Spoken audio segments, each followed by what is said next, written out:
guys, welcome back to my channel. I need a new intro. Hey, how are you today? Hey guys, welcome back. As you probably can tell from the title of this video, we're gonna talk about changing behaviors, establishing new behaviors and patterns, and making healthy choices. I want to talk to you about my journey becoming sober, and see maybe there's room if I share my story and I share my journey to help someone else who's dealing and struggling with their addiction issues, or just myself. I mean, it's nice to kind of get it out in the open, maybe. We'll see.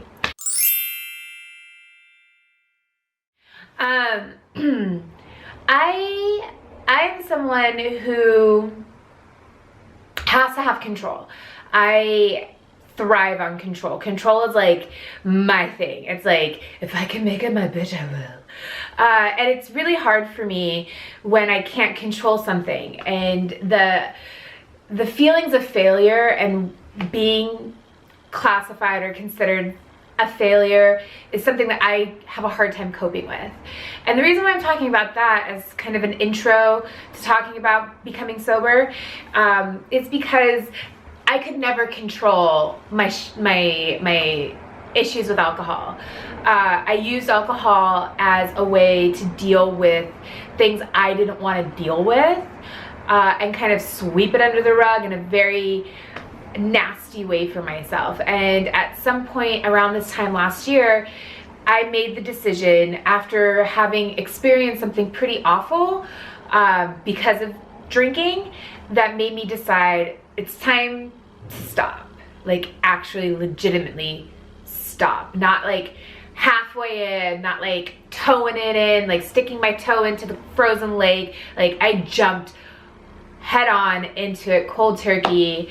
And it's been one of the best decisions that I was forced into making. I mean, at the end of the day, no one can force you to do anything you don't want to do. There are some exceptions to that rule.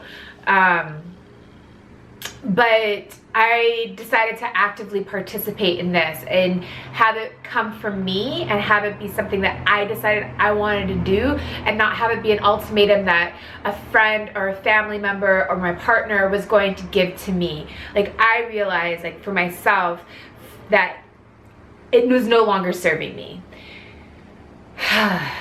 Like, there were definitely periods in my life where I smoked cigarettes and other things, and I did my fair share of experimental drugs, illegal drugs, whatever, but it wasn't ever something that I needed to like have, like I had to have a fix or whatever, and that I could walk away from it very easily. But because alcohol for me is so, and had been so ingrained in kind of my extracurriculars, and it kind of was neither here nor there through my late 20s, my mid to late 20s. But then it started to really become an issue, because alcohol really became this coping mechanism for me. And it was this thing that I did to make myself feel better, to make myself forget that I was in pain, to numb the pain, to make it easier for me to cope. And you know, the other thing was that if I had to deal with the repercussions of my actions from drinking too much or getting drunk or blacking out, or being hungover, I didn't actually have to deal with the actual issue. So when I got sick, that's when things really started to change for me. It didn't get better, it got worse. I had this experience of having my whole life shattered. And I can't express how painful it is to be completely fine and then not to be fine at all. And the period of bouncing back from that and having to really deal with all of that stuff that comes up, the grief, the loss, the mourning of your life, being young and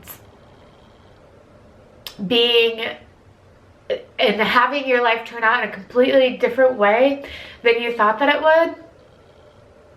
Having these opportunities or this life that you had dreamed up in your head come crashing down around you. There is no way to surmise the magnitude of what that experience is. And the only way to equate it or to relate to it, and it's not that you have to have cancer or get diagnosed with some horrible disease, but you need to, you have this life experience where in a second everything changes, and then you have to rebuild.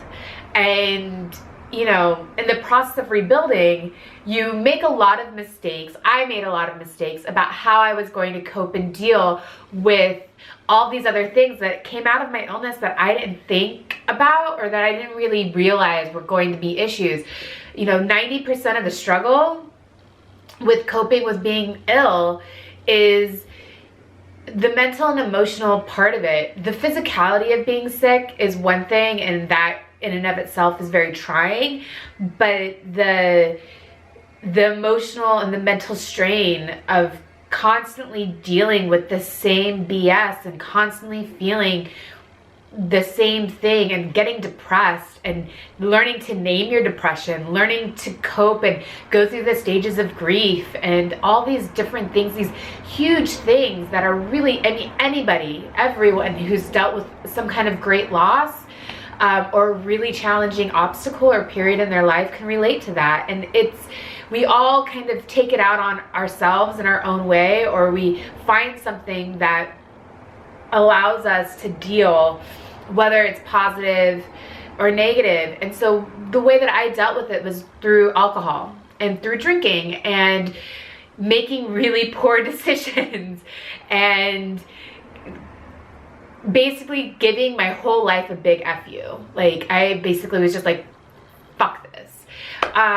And wanting to numb this tremendous amount of pain that I experienced and that I deal with something that could just disappear it. And, you know, there's nothing that ever will disappear raw emotion. There's nothing that will ever disappear those feelings.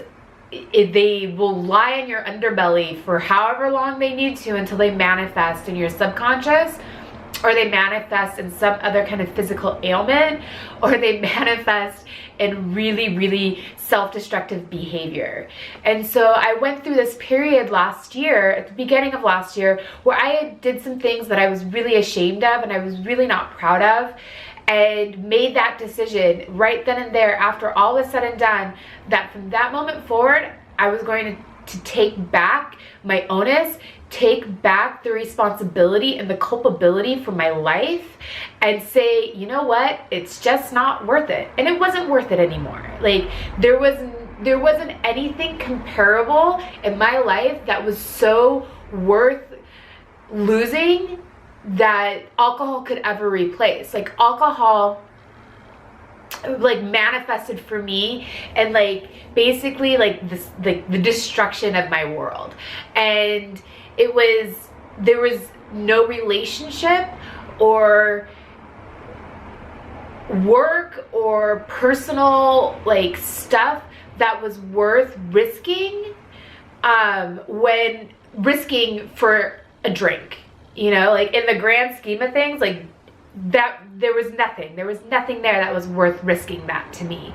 And so when it finally clicked and it finally like came together, it just like all of a sudden I just felt all this baggage and all this weight that I had been experiencing, that I had been holding on to, just leave. It walked out the door. And it was so liberating. And I never really thought that that could be something that would happen, that in an instant there was definitely there are things that I still deal with, but like just feeling lighter. I feel like a lighter human being. I may not be that light, but in the proverbial sense. In the I feel much more I feel life. I feel the life that I wanted back for myself, and it feels so good.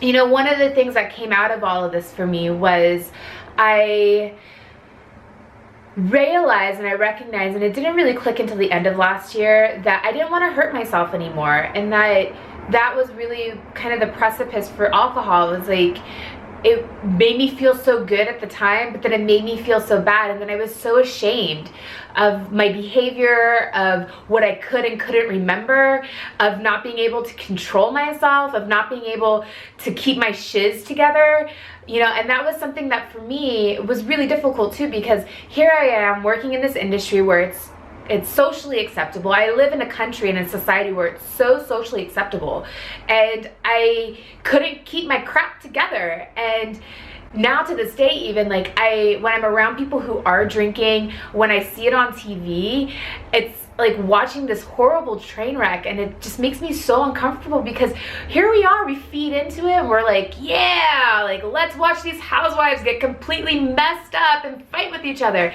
And when did that become like okay? Like when was that something where we decided as a society like we wanted to watch like this kind of Colosseum gladiator-esque kind of going at each other, and using alcohol as a catalyst?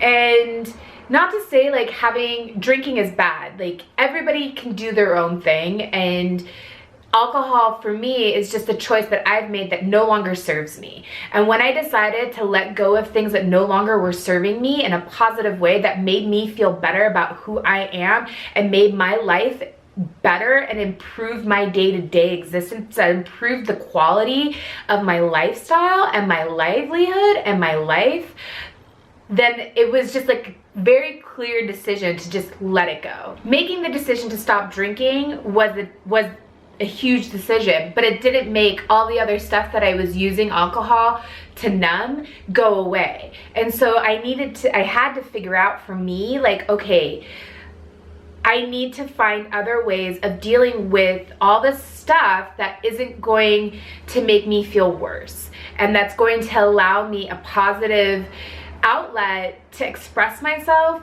to talk about what I'm going through, to talk through my frustrations, and cope with all the things around me, you know, all of my challenges, everything that I deal with day to day, things that won't change. That in and of itself was like really unraveling this huge quagmire of what values did I hold, what was important to me, and how was I going to become okay with this decision that I made. It wasn't like making this decision about not drinking was like easy. It wasn't this thing where I was like one day, like, yeah, it was very much like one day I'm gonna just not do this anymore, but I had so much like baggage associated to it as well, about like, I'm such a failure. I can't believe like I can't do this like all of my other friends or my colleagues. Like there was so much about it that was just like all in my head, and being so feeling so ashamed, because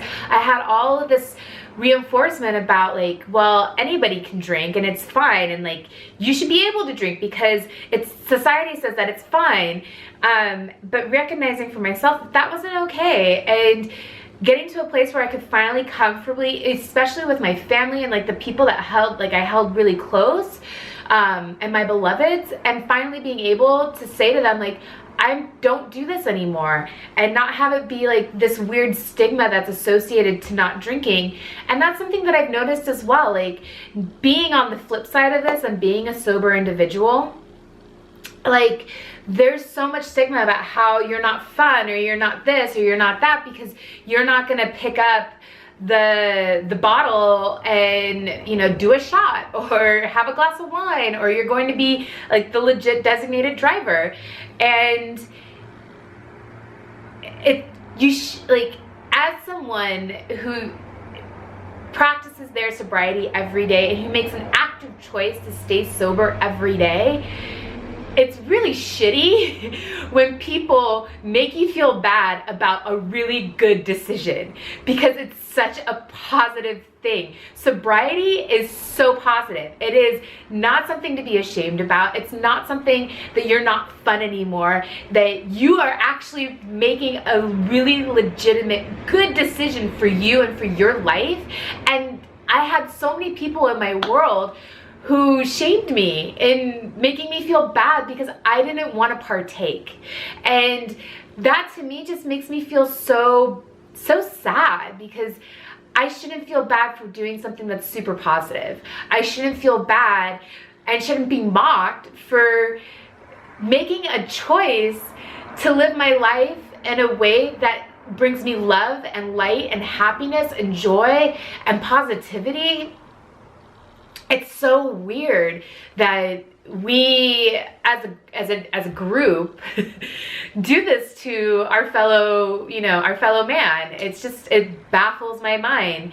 And I don't know what to do with any of that. And I don't ever, I personally don't feel like I'm on a high horse because I don't drink. I'm not better than any one person because I've decided not to get into it and to drink and to lose that kind of control for myself. That isn't it either. It's a struggle every day to be sober. You have to really consciously work at it. It's like working at any relationship. You work to stay sober. It just doesn't happen magically overnight. It's not something like, whoo, we're good, we don't have to ever think about this again, and oh, it's just amazing and beautiful and wonderful, and let's have unicorns and rainbows and roses, and let's throw a ticker tape parade. It is not like that. It is getting to know yourself on a visceral level and really understanding your limitations and whether or not you can move forward despite your limitations and continue to persevere despite having this huge challenge, because it's so easy to regress and to just say fuck it and just go for it and just drown my sorrows in a bottle of whiskey, but saying, nope, I'm not gonna do that. I actually am gonna deal with my anger. I'm gonna deal with being sad. I'm gonna deal with being depressed and, work through it and then come out on the other side and feel better about it. That's what I want. That's what I want for me. And that's what I look for with my journey and staying sober and wanting to be sober, encouraging friends and relatives who are struggling with their addiction to be sober. Sobriety isn't this thing where you can kind of be half in and half out. At least in my opinion, you kind of need to go whole hog. You need to break down the pig and chop it up and use all of its parts. You can't be, you can't be dancing around the issue. You need to just go for it. And if this is something that you're struggling with, if this is something that you're having a hard time with, know that there are other people out there like you who are going through it, who are dealing with it, and there are so many resources for you to help you get through whatever it is that you're going through. And addiction isn't just alcoholism. It isn't just drug abuse. There are so many things in our world that we use to cope and that aren't good for us, that are harming us. And when you make that decision to stop harming yourself, to live in harm reduction and really make your life the best life that you can make it, and do it with love and light and love for yourself, because really ultimately this is a love letter to you. When I said I'm gonna stop drinking, I told myself that I loved myself more than any other thing on this earth. I said that to me, that my life was more important than a bottle of alcohol. My life, my relationships, my family, my partner, my job, my health, those things were more important than a bottle. And when you can get to that point for yourself, whatever it is, congratulate yourself. Give yourself a fucking high five. thumbs up, emoji that out, like go for it, because it's something to celebrate. You should be celebrating your wins, and that's a huge win. Celebrate your wins no matter how big, no matter how small. You got up today, celebrate the win. You did your, yoga practice, celebrate your win. You stood up for yourself and told a bully to go screw themselves, celebrate your win. You got an A on a test, celebrate your win. Every day that you get up and you say to yourself that today is going to be the best day that I can make it, regardless of whatever's going on in my life, celebrate your win. And I hope that this, whoever's watching this, whatever you're going through, no matter how big, no matter how small, you can do it. You can get through this, and there's love and there's light, and there are people in any part of this whole world who love you for you and love you for all of your faults, all of who you are, good, bad, ugly, whatever, and that will be there for you to hold you and hold space for you and to carry you and help you through your journey. Because life is a series of going through some hard stuff and seeing how you are when you come out of it on the other side. So my gift to you today, is it a gift? My wish for you today is for you to take 1 minute out of your day to hug yourself and say to you, I love you, you. You are amazing, you are beautiful, you are strong, and you can do this. And affirm it, and whether or not you think that's hooey, and think it's crunchy, because it sure as heck is, it's totally worth the second, the 10 seconds, the 60 seconds to tell yourself that you are worthwhile. Y'all have a wonderful day. Hope you are having such an awesome day. My day is staying at home, getting better, getting over my cold. But I got you. You got me? We can do this. Bye. Hi, everybody. Hi, Dr. Nick.